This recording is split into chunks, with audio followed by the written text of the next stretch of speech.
16 years had passed since the end of the Second World War, and the world was faced with the danger that man's achievements over thousands of years would be destroyed in a new, even more devastating conflict. The voice of reason and of the conscience of mankind was raised before the danger of a new war, of a new catastrophe on a worldwide scale. In the atmosphere created by the Cold War and nuclear explosions, millions of people sought an opportunity to make their views heard in the world. It seemed that their desire would remain unfulfilled. But conscious of the role in which history has cast them, many non-aligned countries decided that their heads of state and government should meet in Belgrade.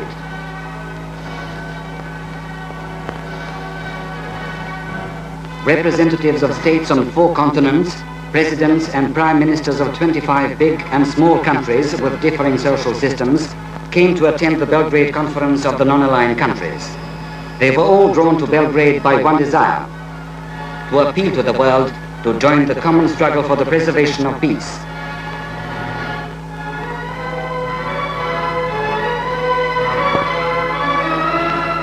President Josip Broz Tito of Yugoslavia, the host of the conference, was at Belgrade airport to welcome the distinguished guests. His meetings with old and new friends, who had all chosen the road of peace and peaceful cooperation, were very cordial.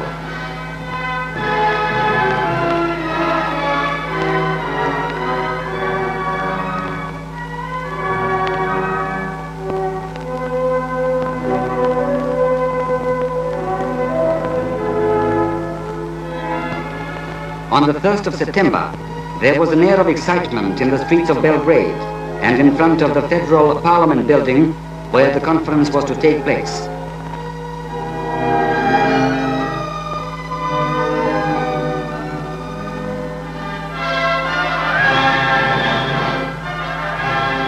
The citizens of Belgrade lined the streets to greet their guests.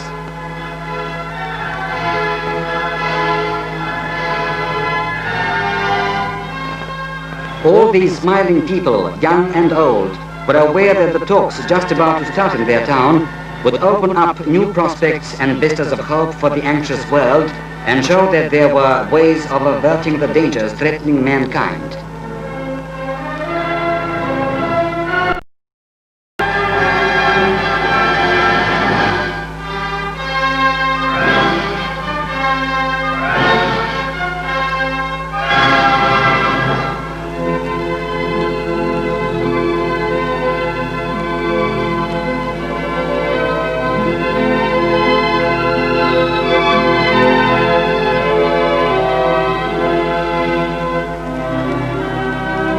The delegates, assembled in the conference hall, decided that in the present situation they should give their immediate attention to the following questions: the general situation in the world, the establishment and strengthening of international peace and security, respect for the right of nations to self-determination, the struggle against imperialism and the liquidation of colonialism and neocolonialism, respect for the sovereignty and territorial integrity of states and non-interference in their internal affairs, racial discrimination and the policy of apartheid, general and complete disarmament, the banning of nuclear experiments, and the maintenance of military bases on foreign territory, peaceful coexistence among states with different social systems, the role and structure of the United Nations and the application of its resolutions, unequal economic development, the improvement of international economic and technical cooperation, and a number of other questions.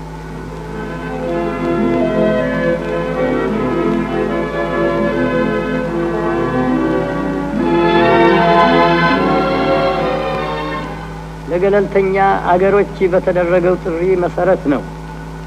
ስለዚህ ሁሉ አስቀድሞ ስራችንን ከመጀመራችን በፊት ገለልተኛ ምን ማለት እንደሆነ For 5 days, the heads of state and government of countries in Europe, Asia, Africa and Latin America took their turn at the rostrum. Non-alignment policy is not a policy of seeking for a neutral position in case of war. Non-aligned policy is not a policy of neutrality without its own color. Pero ello no basta. Es necesario además The conference was still in progress when people realized that a historic meeting was taking place in Belgrade. على اختلاف ألوانهم وأجناسهم واتجاهاتهم الروحية والمذهبية. Mais que l'on sache que nous avons dû faire face à de multiples tentatives impérialistes. The 25 heads of delegations were unanimous in their appraisal that the question of war or peace was not a matter concerning the great nuclear powers alone. In view of the threat which nuclear armament presented to the world as a whole, this question was one concerning all nations and every individual. Our policy. World affairs. We cannot, in my view, rely on the haphazard form of consultation which we have employed in the past. All the problems having been comprehensively reviewed, the heads of the delegations met in closed sessions in the building of the Federal Executive Council to draw up the final documents, a statement on the dangers of war and an appeal for peace, and the declaration of the heads of state and government of the non-aligned countries. These two documents, written in simple but impressive words, appeal to the world to join the common struggle for the preservation and consolidation of peace and for the settlement of all burning problems by way of negotiations. During the official part of the conference, the delegates showed the world the roads to friendship and cooperation.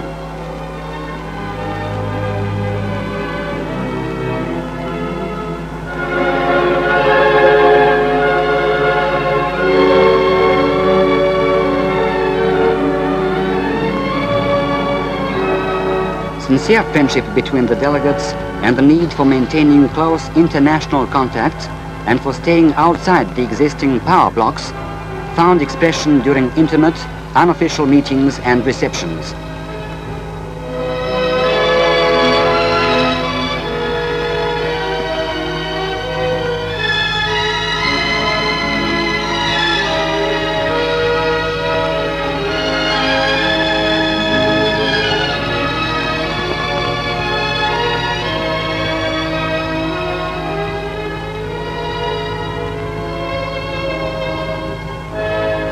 The peaceful activity of the delegates was marked in a symbolic way.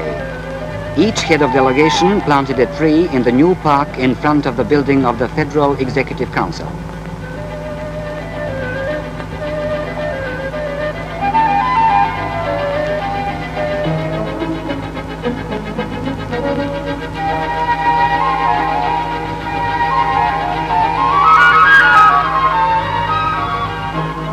This Avenue of Peace will remind generations to come of the historic conference in Belgrade in September 1961.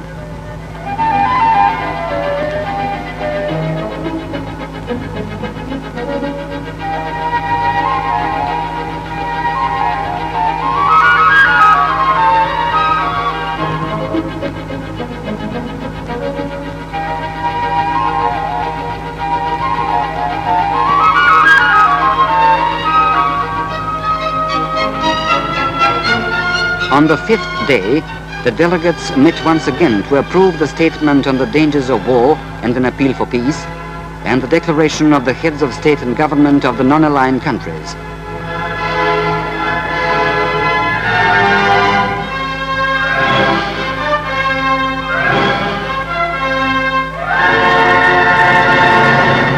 After the two documents had been unanimously adopted in full, the delegates left the Federal Parliament building in Belgrade. They left for home to announce the results of their successfully completed work.